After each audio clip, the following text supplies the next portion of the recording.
জলপাইগুড়িতে এবার সরস্বতী পুজোয় বিশেষ আকর্ষণ আমেরিকার সরস্বতী মূর্তি। সরস্বতী বিদ্যার দেবী। বিদ্যা অর্জনের জন্য হিন্দুরা দেবী সরস্বতীর পুজো করে থাকেন। সমগ্র বাংলার স্কুল, কলেজ, বিশ্ববিদ্যালয় বিদ্যার দেবী সরস্বতীর পুজো খুব জাঁকজমকের সাথে হয়ে থাকে। তবে বিশ্বের সবচেয়ে বড় এবং উঁচু স্থায়ী সরস্বতী মূর্তি আমেরিকার ওয়াশিংটন ডিসিতে অবস্থিত। 2013 সালে বিশ্বের সবচেয়ে বড় মুসলিম দেশ ইন্দোনেশিয়া আমেরিকাকে এই মূর্তিটি সম্প্রীতির প্রতীক হিসেবে উপহার দেয়। প্রতিমাটি স্থাপন করা হয় আমেরিকার ওয়াশিংটন ডিসিতে অবস্থিত ইন্দোনেশিয়ার দূতাবাসের সামনে।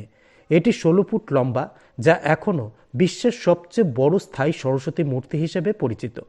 প্রস্ফুটিত পদ্মের ওপর পেখম মেলা রাজহাঁসের ডানার উপর দাঁড়িয়ে আছে 4 হাত বিশিষ্ট সরস্বতী প্রতিমাটি। পাশে আছে পাঠরত 3টি শিশু। ইন্দোনেশিয়ার বালি স্টাইলে তৈরি এই প্রতিমা। জেলার ছাত্রছাত্রীদের উদ্যোগে এবার জলপাইগুড়ি শহরে হতে চলেছে 51 ফুটের সেই সরস্বতী প্রতিমা। সম্পূর্ণ মাটি দিয়ে তৈরি হবে প্রতিমা। সাংবাদিক বৈঠকের মাধ্যমে এই সরস্বতী প্রতিমার নকশা প্রকাশ করে আয়োজকদের তরফে প্রীতম ঘোষ জানান, পুজোটি অনুষ্ঠিত হবে শহরের এফডিআই স্কুলের খেলার মাঠে অথবা মাদ্রাসা ময়দানে। দেখুন, এবার জলপাইগুড়ি জেলার ছাত্রছাত্রীরা মিলে জলপাইগুড়ি জেলাতে একটি সরস্বতী পুজো করতে চলেছি, যার মূল উদ্দেশ্য জলপাইগুড়ি জেলাকে বিশ্বের দরবারে তুলে ধরা।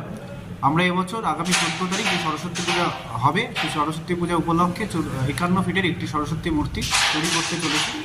যেই মূর্তিটির নকশা আপনাদের সামনে প্রকাশ করলাম, সেই মূর্তিটি আমেরিকার ওয়াশিংটন ডিসিতে স্থায়ীভাবে প্রতিষ্ঠা পেয়েছে এবং সেখানে আমেরিকার 3 জন প্রাক্তন যারা প্রেসিডেন্ট ছিল তাদের মূর্তি ওখানে রয়েছে। তাদের উদ্দেশ্যে কিন্তু এই মূর্তিটি ওখানে স্থাপিত রয়েছে। তারই একটি নির্মাণ কার্য আমরা এখানে তুলে ধরবো। তাছাড়াও আগামী 13, 14 এবং 15 জলপাইগুড়ি জেলায় বিভিন্ন রকমের সাংস্কৃতিক অনুষ্ঠানেরও আমরা আয়োজন করেছি এবং তার আগে 51টি ঢাক দিয়ে জলপাইগুড়ি জেলার ছাত্রছাত্রীদের সমন্বয়ে একটি বর্ণাঢ্য শোভাযাত্রার আয়োজন করেছি। কি আশা করছেন এবছর? আশা করছি প্রথমবার শুধু জলপাইগুড়ি নয়, এটা পশ্চিমবঙ্গের মধ্যে সবচেয়ে বড় সরস্বতী মূর্তি হবে। আশা করছি খুব লোকজন হবে, ভিড় হবে এবং জলপাইগুড়ি জেলাকে যে উদ্দেশ্যে আমরা তৈরি করেছি, জলপাইগুড়ি জেলাকে বিশ্বের দরবারে তুলে ধরতে পারব।